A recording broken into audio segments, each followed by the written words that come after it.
அனைவருக்கும் இனிய பொங்கல் நல்வாழ்த்துக்கள்ங்க.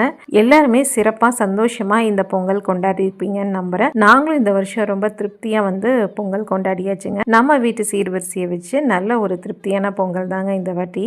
நம்ம வீட்டிலேயே இருந்த கரும்பு, வாழை இலை, மஞ்சள் எல்லாமே பார்த்திங்கன்னா நம்ம உற்பத்தி பண்ணி இறைவனுக்கு படைக்கும்போது ஒரு தனி சந்தோஷந்தாங்க.